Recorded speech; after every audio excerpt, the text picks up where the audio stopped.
Tere!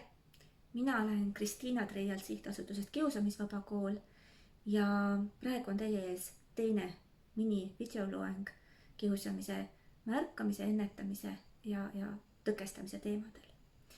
Selles videos vaatame lähemalt, mida õpetaja saab teha üldiselt selleks, et kiusamist võimalikult vähe oleks. Mida me praeguseks hetkeks teame, et kiusamine ei kao ise ära.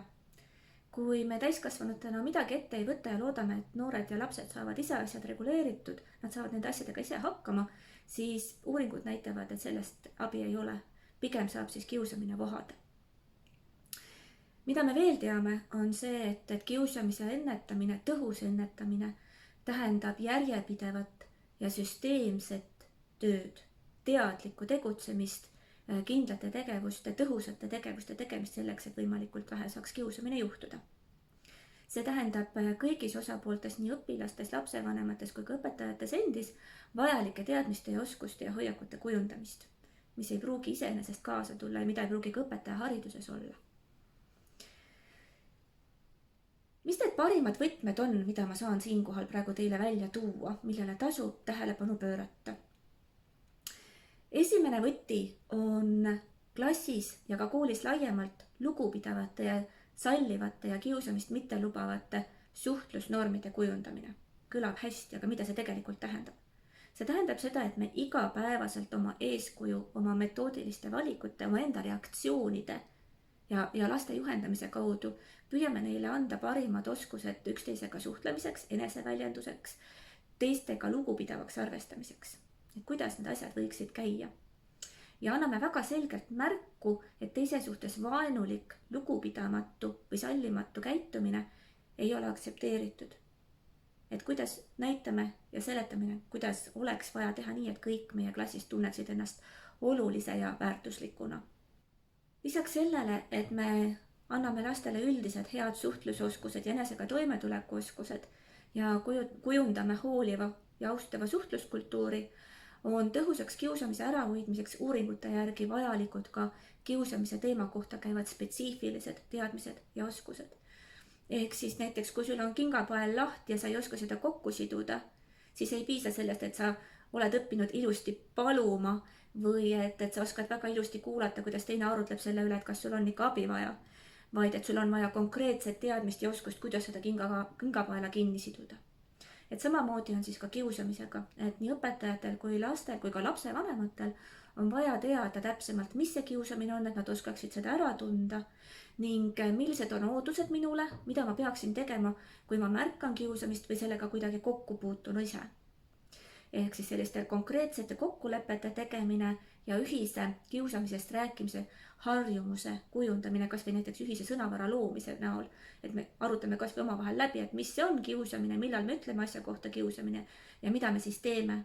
Et kui okei näiteks on see, et ma tulen õpetajalt abi paluma, et see ei ole kaebamine, vaid et kiusamise puhul igasugune märgu andmine ja abi palumine on minu kohustus. Parim, mis ma tegelikult oma klassi ja kooli turvalisuse heaks teha saan. Nüüd, kuidas me seda teha saame? Üks hästi oluline võti on siin osapoolte harimine. Näiteks õpilastele nii enesega toimetulekuoskuste kohta, suhtlusoskuste kohta, kui ka kiusamisega seotud oskuste ja teadmiste kohta tundide tegemine.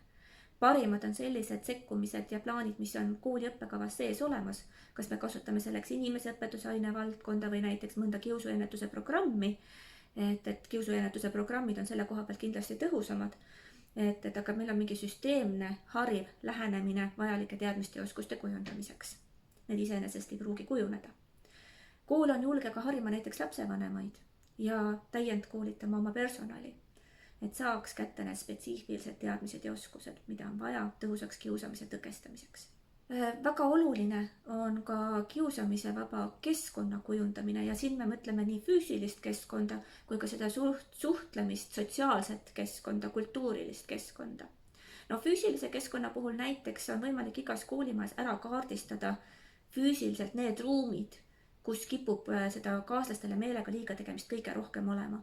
Õpilased enamasti teavad, mis on need ohtlikumad nurgatagused ja mis võib olla kehalise kasvatuse, liikumisõpetuse kontekstis oluline on teada, siis ühed kohad, koolimajas, kus kiusamist kipub rohkem toimuma, on just nimelt riietusruumid, duširuumid ja ka need alad, kus siis lapsed vahetundides aega veedavad, liikudes näiteks siis riietusruumist liikumisõpetusse, et sellised nagu täiskasvanute pilgu alt väljas ja vähe struktureeritud alad on need. Ja siis saabki kool mõelda, et mida ma saan teha, et nendes piirkondades turvalisust tõsta. Kas ma tõhustan seal täiskasvanute järelevalvet, mis võimalused mul veel on. Ja samamoodi ka hästi oluline on see suhtlusturvalisus, mis tähendab, et meil on väga selged kokkulepped selle kohta, kuidas me suhtleme üksteisega, kuidas me saame abi, kust me saame abi, kui on vaja, kui minu turvalisus on ohus. Et kas või need asjad isekeskis läbi rääkida, kokku leppida ja nii lastele kui ka lapsevanematele teadlikuks teha. Ja õpetajal tunnis on ka hästi palju võimalusi kujundada turvalist suhtluskultuuri, kiusamist ennetavat suhtluskultuuri puhtalt läbi nende erinevate meetodite ja koostööste situatsioonide, mida ma tunnis kujundan. Kas need meetodid on sellised, mis võimaldavad üksteisega arvestades lugupidavalt koostööd teha?